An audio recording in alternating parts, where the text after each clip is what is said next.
Welcome to another edition of Anglican Unscripted. This is episode 142, and you're watching Tofu and Regular Turkey Eaters. I'm Kevin Carlson. And I'm George Conger. And today is December 3rd, 2014.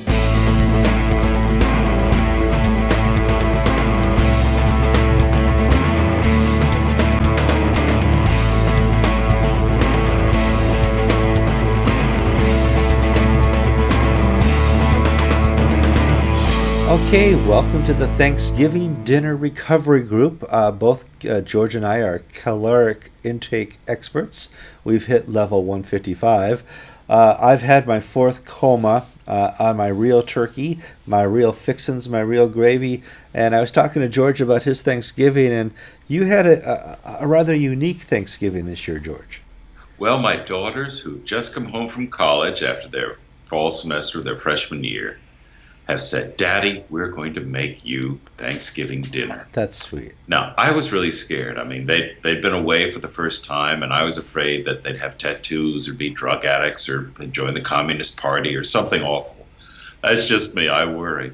But no, they're wonderful and beautiful as always. And I went on my rounds on Thanksgiving Day, visiting the sick and the shut-ins, and come home for dinner, and they bring out, fresh from the oven, a tofu turkey. My girls have become vegetarians. Well, okay, so I had more calories than you had. But you know, Kevin, living in a small town, here's the problem. Everything shuts down at 9 o'clock.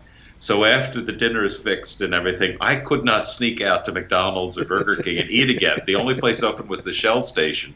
And if I wanted one of those little hot dogs on a roller, I could go to the gas station. That was the only choice I had. So my Thanksgiving Day was spent in total animal product free purgatory. Oh boy, in perfect harmony. So let's see, it's Wednesday. George and I went through the topics today. What do we want to talk about? And I think the most notable stuff would be non-Anglican news. Pope Francis went... That's my phone. Excuse my phone. Pope Francis took a trip to Turkey. And for those of you who know, Pope Francis is not Anglican yet. He's Roman Catholic. Turkey is one of the foundational countries in Judeo-Christian history. It's where Christianity really got a spark, growth. At one part, it was a large majority Christian. It's now 99% Muslim. I think there's maybe 100,000 Christians and maybe 30,000 Roman Catholics. Why do George and I want to talk about Pope Francis so much?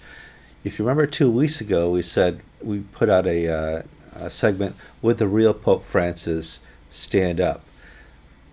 This is unique because we see a little bit more about the actions and desires of Pope Francis, but we are also getting more of these statements from him that lead to some confusion. So we're going to tell you what we like and what we don't like about what Pope Francis has done. And then in a cool way, George and I are going to wrap this all up with how GAFCON really shines in this moment by a recent statement by Archbishop Eliud Wabakula. So let's start first off, George. Why does Pope Francis want to go to Turkey? Well, Francis met with Bartholomew, who is the ecumenical patriarch based in Istanbul.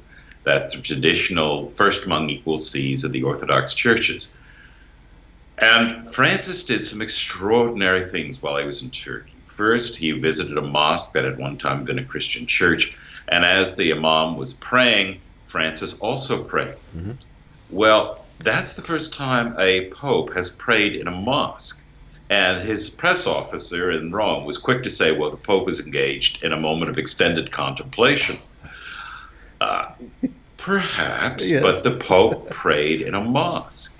And then the Pope met with Bartholomew, and he asked Bartholomew's forgiveness, he asked for Bartholomew's blessing, and called for serious work in reuniting East and West in the Christian world. We've been divided since 1056, and Francis is serious about bringing that division to an end.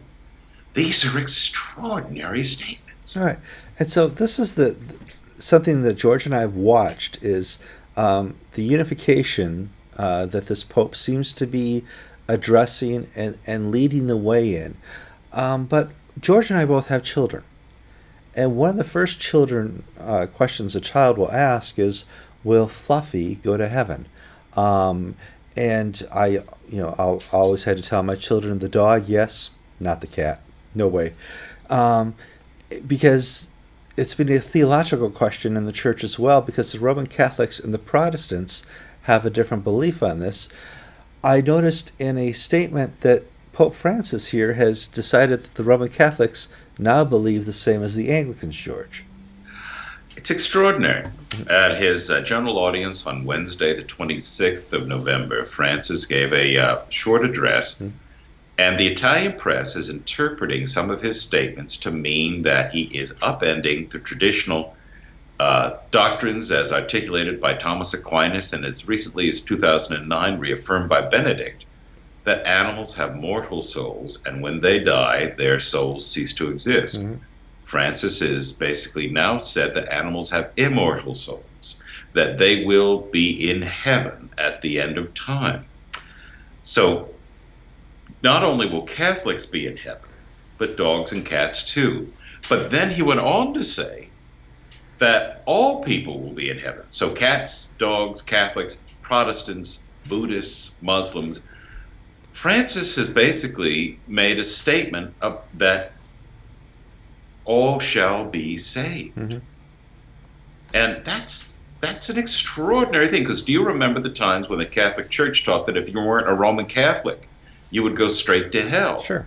And Francis appears to be saying, based upon a plain reading of what he said, that church membership, even Christian belief, is not necessary to be saved.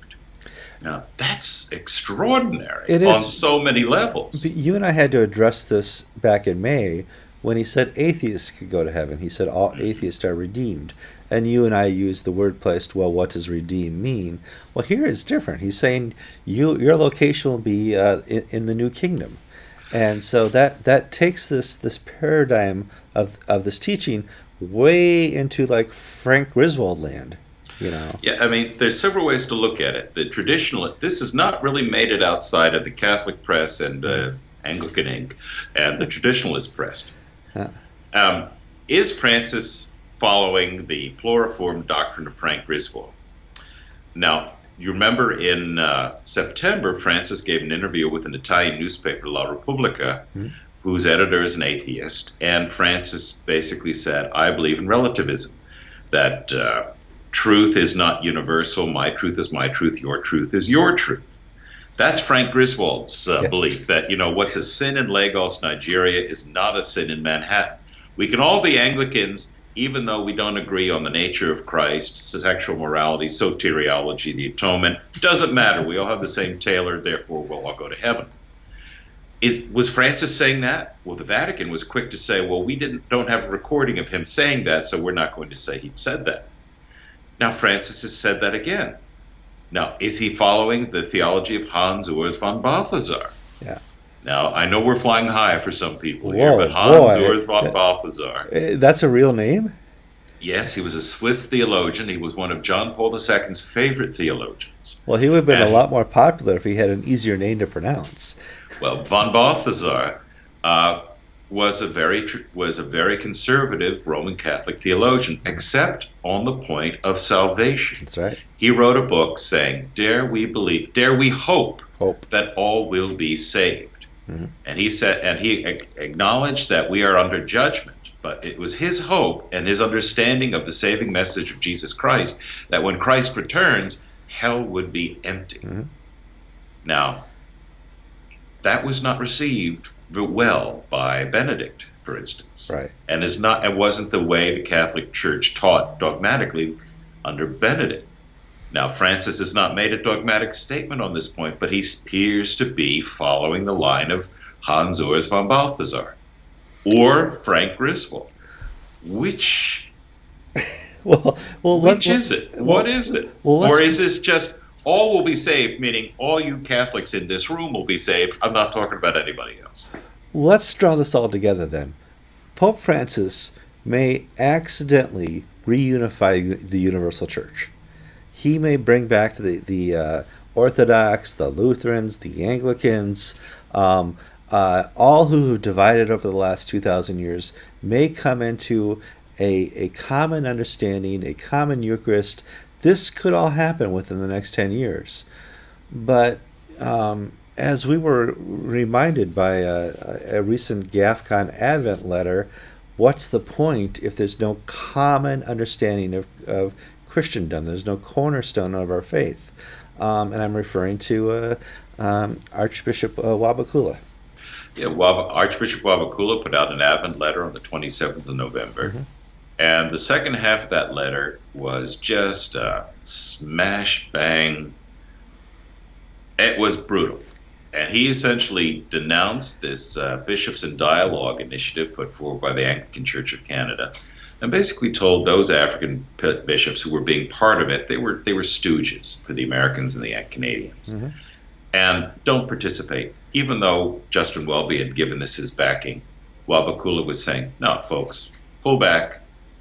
We cannot agree that there are two truths. We must have uniformity of belief before we talk about institutional uniformity." Because it's interesting, because we, as George and I hope you got to watch the segment where we ask for pledges. We alluded to that in this coming year in Salt Lake City, they're going to pick a new presiding bishop for the Episcopal Church. So we have two new characters in Anglicanism. We have Archbishop Foley for the Anglican Church of North America, and we have the yet-to-be-named presiding bishop.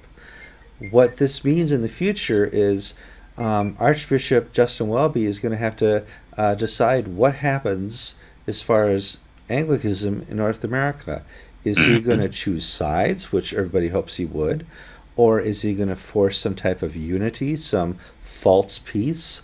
Is he going to, use this as an opportunity to, do something completely strange and dangerous? And what the Archbishop here in GAFCON is saying is, it doesn't matter. We can't have common dialogue if we don't have a foundation with which to start. Now, the Catholic traditionalists, Archbishop Cardinal Burke, Archbishop Chaput of Philadelphia, for instance, have been obliquely criticizing Francis, saying, "Look, you're causing confusion." Cardinal Francis George, the outgoing Archbishop of Chicago, said, "When you tell reporters that who am I to judge when talking about homosexuality, we within the Catholic world can understand what you're talking about. But when you talk to a secular world, you're essentially that they are hearing it as to say something that, the church is no longer going to be opposing the gay agenda." That's Cardinal George saying this. So there's confusion on one hand, but at the same time, people are saying that Francis is a man of deep faith and deep integrity, and he represents the greatest hope for Christian reunification and the re-evangelization of the world and the West and Europe than any other church leader in the past 100 years. So are we at you like this, are we at a glass half full or a glass half empty? Is Francis just in over his head, or is God using him in ways that we are just only beginning to glimpse obliquely and darkly? Which is interesting because we know the cast of characters God has used in the past. And we would pray that he would use this current cast of characters to his glory. George, you did a great job. George is suffering a head cold. And he went the whole episode without a coughing fit, and praise God for that. And we will see you guys on Friday.